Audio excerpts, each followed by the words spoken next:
We've read about 2 different travel families that lost their RVs to fire in the past few weeks.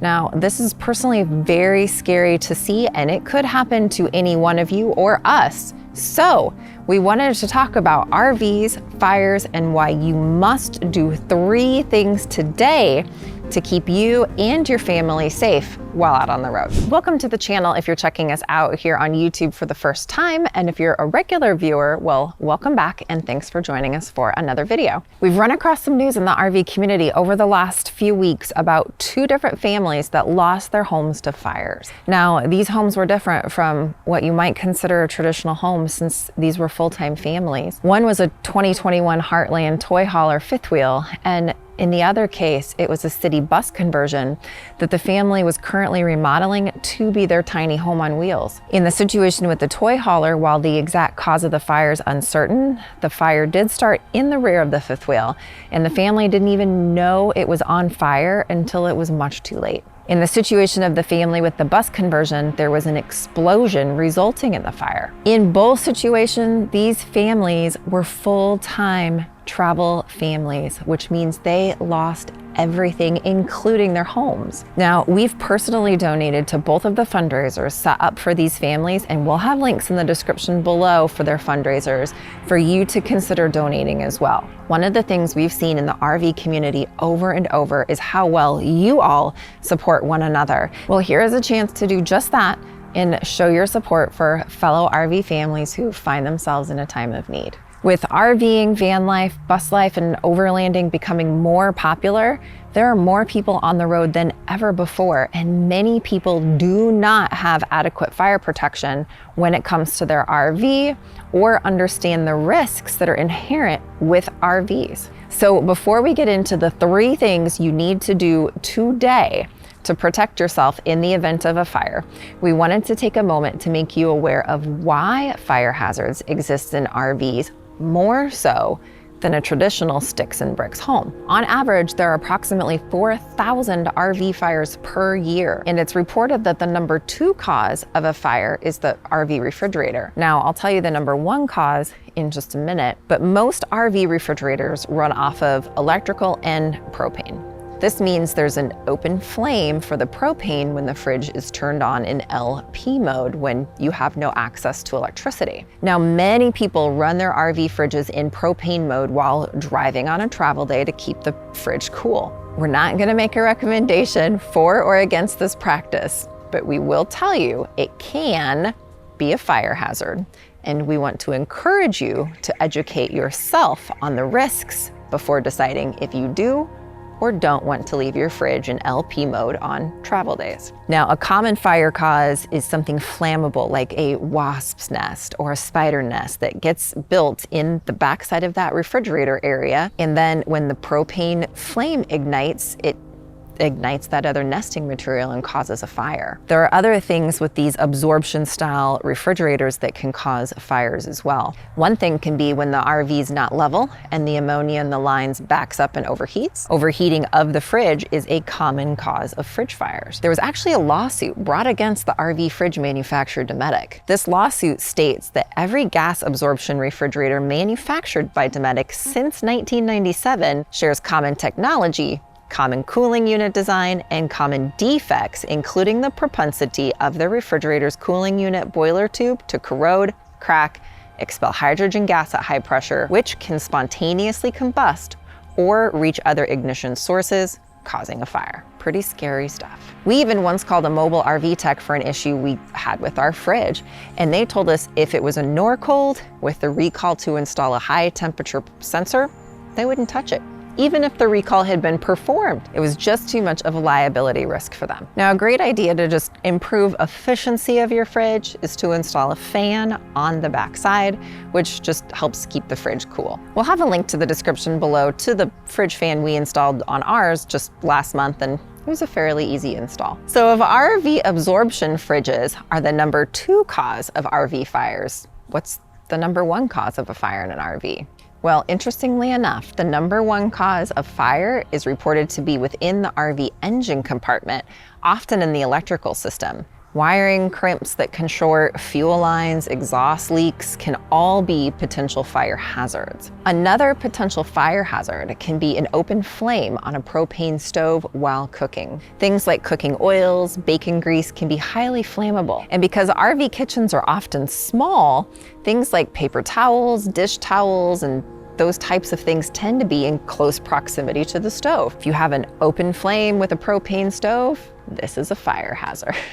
We actually removed our propane stove completely and installed an induction cooktop, and we have a microwave convection oven combo. Appliances like an air fryer, which is actually really a mini convection oven, can also be used for baking instead of a propane stove. Now, batteries are another common cause of RV fires. Batteries can give off hydrogen gas depending upon the battery type, which is highly flammable. Batteries need to be maintained, and depending upon battery type will dictate the type of maintenance you need to perform. We've seen several reports of RV fires over the past few years that were directly battery related. Okay, what are the 3 things that you need to do today? Number 1.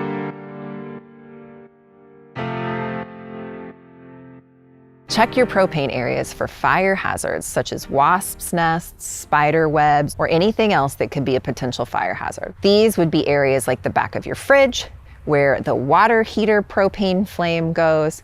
Just make sure you have no flammable items near the stove in the kitchen area if you have a propane stove. Things like a bottle of cooking oil, paper towels that tend to be right near the stove, paper plates. These are all fuel sources for a fire. Clear these things out, clean out all of these areas where there is an open flame present with the propane system.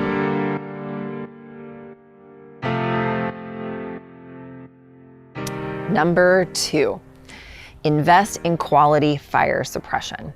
Have a larger fire extinguisher or multiple extinguishers on hand. We've actually heard from several people who have encountered an RV fire that one of the smaller extinguishers that came with the RV was not enough.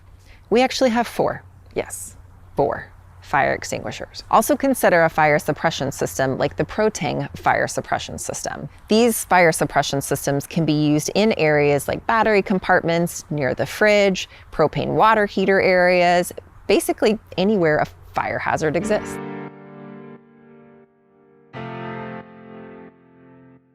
Number 3, check the batteries in your RV smoke detector and check the year on your RV propane leak detector. Batteries need to be replaced from time to time, and if you're not a full-time RVer, that means the batteries in your smoke detector are most likely subjected to more extreme temperatures when your RV is not in use. That is, hot in the summer or cold in the winter with no climate control being used. The propane detectors in RVs all have an expiration date on the back of the unit. Be sure to check this date and replace if your detector is more than 7 years old. Now, our friends Mark and Julie Bennett recently conducted a grand experiment about RVs and fires, and I'll put a link to their video below.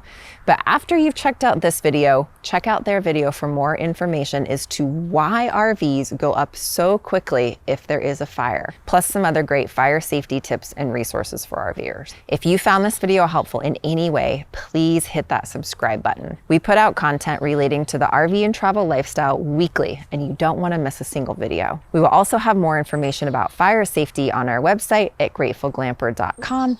And the links for the products mentioned in this video will be in the blog as well as in the description below. Please be safe out there. My shirt's good. Everything here is good. Yep. No weird hairs in my face or anything. Nope. Okay. It was just too much of a liability risk. I can't talk. It was just, I'm laughing as I'm saying it. So if RV absorption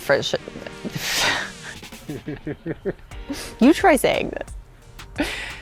Depending upon battery type, source of Did you talk about the big fire extinguisher? That's what I just said. Said have a big one or have multiples. Okay. Were you listening? Number 3, no. No, he's not listening. I wasn't. Husbands don't listen. This is what husbands do. They never listen. So of course, he doesn't know what I just said. Even though he's behind the camera with headphones on, did he hear what I said? No. Hold on. Why would I expect anything different? Plane. The plane, the plane! Plane, the plane. Man, is it dinner time yet? I'm getting hungry. I know, me too. I'm starving. You're not starving. This whole diet. Oh, you are not starving. This diet thing. None of us are starving. Stop that. No, I'm just messing with you. I know, I can tell, okay. So be sure to check out Mark and Julie's video about RV fires right up here. And then right up here, I'll put a playlist on fun places to travel and just about RV travel in general. You can follow us on Instagram over here where we've got some great short videos you can watch, and you can subscribe right down here. So if we don't see you out on the road, at the campground, or at the coming Tampa Super Show, we'll see you in the next video.